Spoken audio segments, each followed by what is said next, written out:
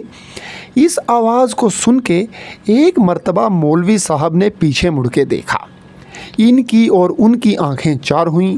مولوی صاحب نے فوراً منہ پھیر لیا۔ دوسرے صاحب کو جو دیکھتی ہوں تو چہرے کا رنگ متغیر ہو گیا، ہاتھ پاؤں تھر تھر کانپنے لگے۔ جلدی سے دروازہ کھول کے کمرے کے نیچے تھے۔ بسم اللہ پکارتی کی پکارتی رہی، انہوں نے جواب تک نہ دیا۔ بسم اللہ بھی کچھ سمجھ کے پہلے تو چپ سی ہو گئی، مگر پھر ایک ہی مرتبہ تیوری چڑھا کے آپ ہی آپ کہنے لگی، پھر باشد، اتنا کہہ کے گانے میں مصروف ہو گئی۔ اس دن کے بعد میں نے ان کو کبھی بسم اللہ کے پاس آتے نہیں دیکھا۔ مولوی صاحب برابر آتے رہے۔ رسوا: جی ہاں، اگلے زمانے کے لوگ ایسے ہی وزادار ہوتے تھے۔ گانا ہو رہا تھا کہ گوہر مرزا شاید یہ سن کے کہ میں یہاں ہوں، یہاں چلے آئے۔ ان سے اور بسم اللہ سے ہنسی ہوتی تھی، گالی گلوچ سے لے کے کشتم کشتہ تک نوبت پہنچ جاتی تھی۔ میرا مزاج ایسا چھچھورا نہ تھا کہ میں برا مانتی۔ گوہر مرزا میرے اور بسم اللہ کے بیچ میں بیٹھ گیا اور جھپ سے بسم اللہ کے گلے میں ہاتھ ڈال دیا۔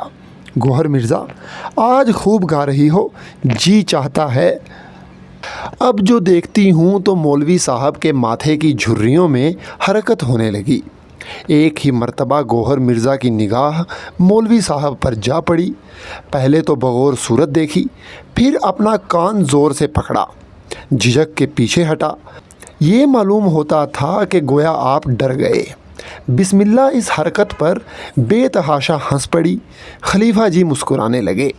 میں نے منہ پر رومال رکھ لیا، مگر مولوی صاحب بہت ہی چیبہ جبیں ہوئے، بلکہ قریب تھا کہ اٹھ جائیں، مگر بسم اللہ نے کہا بیٹھو۔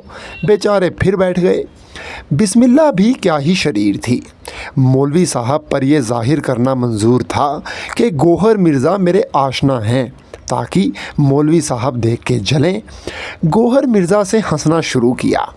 بڑی دیر تک مولوی صاحب کو اس دھوکے میں رکھا اور ان کا وہ حال جیسے کوئی انگاروں پر لوٹ رہا ہو، جھلسے جاتے ہیں، مارے ہنسی کے میرے پیٹ میں بل پڑے جاتے ہیں۔ آخر مولوی صاحب کی بے کسی پر مجھے رحم آیا۔ میں نے بھانڈا پھوڑ دیا۔ اس میں بسم اللہ مجھ سے ناراض ہو گئیں۔ میں نے گوہر مرزا کی طرف متوجہ ہو کے کہا، لے اب منچلاپن کر چکے، چلو۔ اب مولوی صاحب کو معلوم ہو گیا کہ گوہر مرزا سے مجھ سے رسم ہے، بسم اللہ سے کوئی واسطہ نہیں۔ بہت ہی خوش ہوئے، بانچھیں کھل گئیں۔ رسوا: مولوی صاحب کو تو پاک محبت تھی نا؟ امراؤ: پاک محبت تھی۔ رسوا: پھر ان کو جلنا نہ چاہیے تھا۔ امراؤ: واہ، کیا پاک محبت میں رشک نہیں ہوتا؟ ہوتا ہے۔ رسوا: تو پاک محبت نہ ہوگی۔ امراؤ: اب یہ ان کا ایمان جانے، میں تو یہی سمجھتی تھی۔ خانم کی نوچیوں میں یوں تو میرے سوا ہر ایک اچھی تھی، مگر خورشید کا جواب نہ تھا۔ پری کی صورت تھی، رنگ میدہ شہاب، ناک نقشہ گویا صانع قدرت نے اپنے ہاتھ سے بنایا تھا۔ آنکھوں میں یہ معلوم ہوتا تھا کہ موتی کوٹ کوٹ کے بھر دیے ہیں۔ ہاتھ پاؤں سڑول، نور کے سانچے میں ڈھلے ہوئے، بھرے بھرے بازو، گول کلائیاں، جامہ زیبی وہ قیامت کی کہ جو پہنا معلوم ہوا کہ یہ اسی کے لیے مناسب تھا۔ اداؤں میں وہ دل فریبی، وہ بھولا پن جو ایک نظر دیکھے ہزار جان سے فریفتہ ہو جائے۔ جس محفل میں جا کے بیٹھ گئی معلوم ہوا کہ ایک شمع روشن ہو گئی، 20 رنڈیاں بیٹھی ہوں، نگاہ اسی پر پڑتی تھی۔ یہ سب کچھ تھا، مگر تقدیر کی اچھی نہ تھی، اور تقدیر کو بھی کیوں الزام دیجیے، خود اپنے ہاتھوں عمر بھر خراب رہی۔ حقیقت یہ ہے کہ وہ رنڈی پنے کے لائق نہ تھی۔ بیسواڑے کے ایک زمیندار کی لڑکی تھی، صورت سے شرافت ظاہر تھی، حسن خدا داد تھا، مگر اس حسن و جمال پر خطب یہ تھا کہ کوئی مجھ پر عاشق ہو۔ یوں تو وہ خود ہی پیار کرنے کے لائق تھی، کون ایسا ہوگا جو اس پر فریفتہ نہ ہو جاتا۔ اول پیارے صاحب کو محبت تھی، ہزاروں روپے کا سلوک کیا، واقعی جان دیتے تھے۔ خورشید نے بھی انہیں اچھی طرح کسا۔ جب اطمینان ہو گیا کہ سچا عاشق ہے، خود جان دینے لگیں۔ دن بھر کھانا نہیں کھاتی، اگر ان کو کسی دن اتفاق سے دیر ہو گئی، بیٹھی زاروں قطار رو رہی ہے۔ ہم سب نے صلاح دی، دیکھو خورشید، ایسا نہ کرو، مردوے بے مروت ہوتے ہیں، تمہاری ان کی صرف آشنائی ہے، آشنائی کی بنیاد کیا، نکاح نہیں ہوا، بیاہ نہیں ہوا، اگر ایسا چاہو گی تو اپنا برا چاہو گی، پچھتاؤ گی، آخر ہمارا ہی کہا ہوا۔ پیارے صاحب نے جب دیکھا کہ رنڈی پیار کرتی ہے، لگے غمزے کرنے، یا تو 8 پہر بیٹھے رہتے تھے، یا اب ہیں کہ 2 دن نہیں آتے۔ خورشید جان دیے دیتی ہے، روتی ہے، پیٹتی ہے، کھانا نہیں کھاتی، عجیب حال ہے۔ خانم کو صورت سے نفرت ہو گئی، یہاں تک کہ آنا جانا، کھانا پینا، آدمیوں کی تنخواہ سب موقوف۔ میں نہیں سمجھ سکتی کہ اس حسن کے ساتھ عشق اس کے دل میں کس نے بھر دیا تھا۔ سچ تو یہ ہے کہ وہ کسی مرد آدمی کی جورو ہوتی تو خوب نباہ ہوتا، عمر بھر مرد پاؤں دھو دھو کے پیتا، بشرطِ قدردان ہوتا۔ بسم اللہ خورشید کے طلبوں کی برابری نہیں کر سکتی تھیں۔ اس پر وہ تمکنت، وہ غرور، وہ غمزہ، وہ نکتورہ کہ خدا کی پناہ۔ مولوی صاحب کا حال تو آپ سن ہی چکے ہیں، اور آشناؤں سے بھی اس کا سلوک کچھ اچھا نہ ہوتا۔ اصل تو یہ ہے کہ اس کو اپنی ماں کی دولت پر بڑا گھمنڈ تھا، واقعی دولت بھی لازوال تھی، اپنے آگے کسی کی ہستی ہی نہ سمجھتی تھی۔ خورشید کی ذات سے خانم کو بڑی امیدیں تھیں، واقعی اگر اس میں رنڈی پن ہوتا تو لاکھوں ہی پیدا کرتی۔ اس حسن و خوبی پر آواز بالکل نہ تھی، ناچنے میں بھی بالکل پھوہڑ تھیں، صرف صورت ہی صورت تھی۔ اول مجرے بہت آتے تھے، آخر جب معلوم ہوا کہ گانے ناچنے میں تمیز نہیں، لوگوں نے بلانا چھوڑ دیا۔ جو تھا وہ صورت کا مشتاق ہو کے آتا تھا، اچھے مرتے تھے، مگر جب آ کے دیکھا کہ منہ تھوتھائے بیٹھی ہیں، ان پر عشق سوار تھا، ہر ایک سے بے رخی، بے اعتنائی، یہ حالت دیکھ کے لوگوں نے بھی آنا چھوڑ دیا۔ اب پیارے صاحب ہی صرف رہ گئے۔ ادھر تماشا دیکھیے کہ پیارے صاحب کے والد پر عتاب شاہی نازل ہوا، گھر کی ضبطی ہو گئی، جاگیر چھین لی گئی، بیچارے محتاج ہو گئے۔ یہ سب کچھ ہوا مگر خورشید کے عشق میں کمی نہ آئی۔ اب یہ ضد ہوئی کہ مجھے گھر میں بٹھا لو۔ پیارے صاحب نے بپاس خاندان، یا یوں کہو کہ باپ کے ڈر سے منظور نہ کیا۔ خورشید کی آس ٹوٹ گئی۔ خورشید بہت ہی بھگی عورت تھی، سینکڑوں روپیہ پھسلا کے لوگ کھا گئے۔ فقیر فقراء سے آپ کو بڑا اعتقاد تھا۔ ایک دن ایک شاہ صاحب تشریف لائے، وہ 1 کے 2 کرتے تھے۔ خورشید نے اپنے کڑے اور کنگن کی جوڑیاں اتار دیں۔ شاہ صاحب نے ایک کوری ہانڈی منگوائی، اس میں سیاہ تل بھروائے، کڑے کنگن ہانڈی میں رکھ کر چپنی ڈھانک دی، شال باف کا ایک پرچہ گلے میں باندھ ناڑے سے باندھ دیا۔ شاہ صاحب روانہ ہو گئے، چلتے چلتے کہہ گئے کہ آج نہ کھولنا، کل صبح کو کھولنا، مرشد کے حکم سے 1 کے 2 ہو جائیں گے۔ صبح کو ہانڈی کھولی گئی، کالے تلوں کے سوا کچھ نہ ملا۔ ایک جوگی نے کالے ناک کا پھن منہ سے نکال کے دکھایا کہ یہ تجھے پرسوں آ کے ڈس جائے گا۔ بی خورشید نے کانوں سے پتے بالیاں اتار کے حوالے کیں۔ خورشید کو غصہ کبھی آتا ہی نہ تھا، ایسی نیک دل اور نیک مزاج عورتیں بہو بیٹیوں میں بھی کم ہوتی ہیں، رنڈیوں کا کیا ذکر۔ مگر ہاں، ایک دن غصہ آیا، جس دن پیارے صاحب مانجھے کا جوڑا پہن کے آئے۔ اول تو چپکی بیٹھی رہی، تھوڑی دیر کے بعد گالوں پر سرخی نمودار ہوئی، رفتہ رفتہ سرخ بھبوکا ہو گئی۔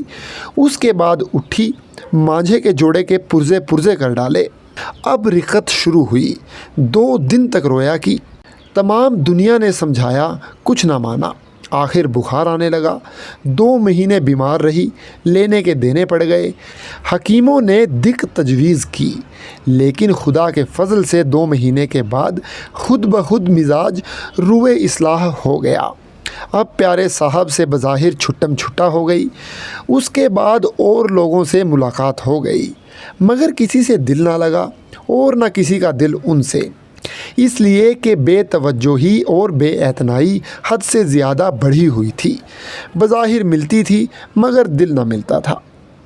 ساون کا مہینہ ہے، سپہر کا وقت ہے، پانی برس کے کھل گیا ہے، چوک کے کوٹھوں اور بلند دیواروں پر جا بجا دھوپ ہے، ابر کے ٹکڑے آسمان پر ادھر ادھر آتے جاتے نظر آتے ہیں۔